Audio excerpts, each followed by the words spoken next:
Rationnel et cartésien, il peut résoudre n'importe quelle énigme, les yeux fermés.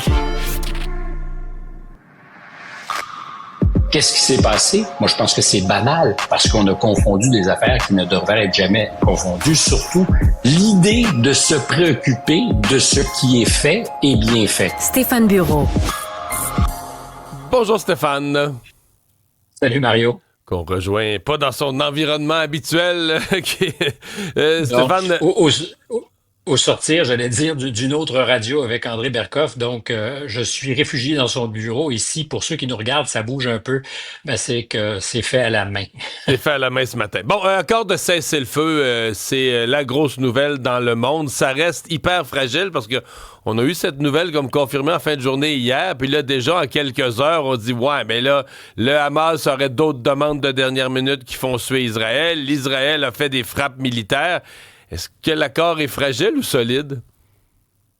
Je pense qu'il est fragile, mais je pense qu'on devrait néanmoins voir quelque chose bouger d'ici samedi et très probablement une libération d'otages avant dimanche. Si les choses ont débouché, c'est parce que l'administration qui s'en vient, celle de M. Trump, et M. Witkoff, son envoyé spécial pour le Proche-Orient, ont fait pression, mais beaucoup pression pour que quelque chose arrive avant le 20 janvier. C'était la promesse de M. Trump. Si c'est pas réglé, je vais ouvrir les portes de l'enfer contre le Hamas. Mais je pense que pour M. Netanyahou, si ce n'était pas les portes de l'enfer qui étaient promises, c'était quand même le risque d'entamer une relation qui, à ce jour, a été extraordinairement payante pour lui.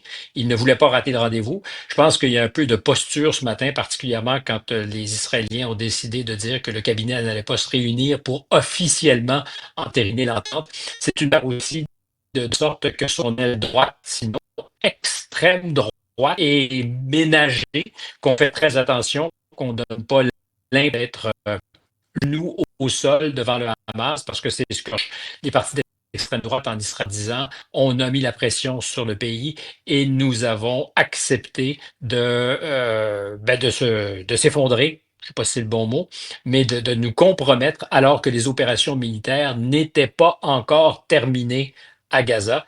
Je pense que là, il y a un espace politique que se sont donnés les gens qui forment la coalition de M. Netanyahou, mais au total, je crois fortement qu'on devrait avoir un premier échange d'otages dimanche. Ouais. Stéphane, on raconte, il y a le New York Times, entre autres, une collaboration quand même exceptionnelle, puis peut-être une coïncidence, là, la fin de l'administration Biden et ses efforts pour mettre fin à cette guerre-là, l'arrivée de Trump avec les menaces que tu viens de mentionner, et une fatigue. Là. Cette guerre-là a amené des deux côtés une fatigue.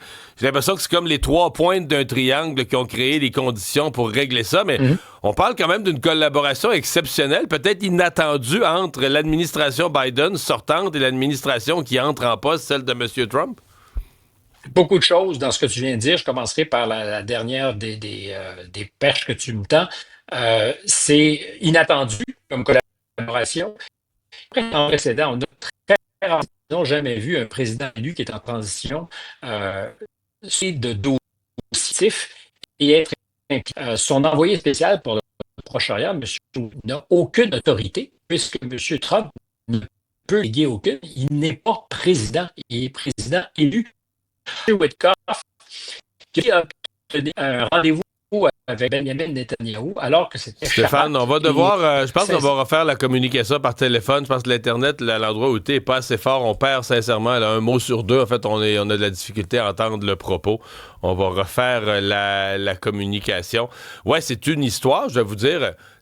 On sait qu'on n'imagine pas tellement une grosse collaboration entre l'administration sortante. On fait le service minimum, mais dans ce cas-là, je pense des deux côtés, Biden voulait pouvoir dire « j'ai réglé ça avant de partir ». Trump pouvait vouloir dire « moi, comme je l'avais dit, quand je vais arriver, c'est réglé ». Mais il semble que même quand il y a eu la rencontre, là, M. Witkoff avec Netanyahou, il y avait l'homme de Biden sur la ligne, comme on dit, sur speakerphone, sur la communication et que collaboration d'une certaine façon étroite et intense entre les deux clans, le clan Biden et le clan Trump, pour mettre fin à ça. Hier, dans son son bilan. Là, hier, M. Biden a été questionné. On lui a demandé, est-ce que c'est vous ou c'est Trump? Il a demandé, est-ce que vous blaguez? Là? Sous-entendu que c'est lui, mais moi, je pense que c'est une combinaison des deux. Oui, on a refait la communication, Stéphane. Oui, parce que là, ça a amené une espèce de concurrence, là, à savoir, est-ce que c'est Donald Trump, est-ce que c'est Joe Biden? Qui peut mettre ça dans son bilan, qui vraiment peut prendre le mérite qui peut prendre le mérite politique pour ce succès-là. Les deux avaient promis de le faire. M. Biden, à répétition, une fois puis un autre, disait on a un cessez-le-feu presque, là, on est sur le bord, on y arrive. Son secrétaire d'État, M. Blinken, disait on a quasiment un cessez-le-feu.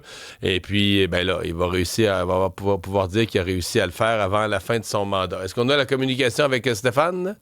Non, on me dit que c'est impossible. Ben, regardez, on va aller à un prochain segment. Là, on refera ça, je pense, demain. Il semble qu'on n'est plus capable d'établir une communication.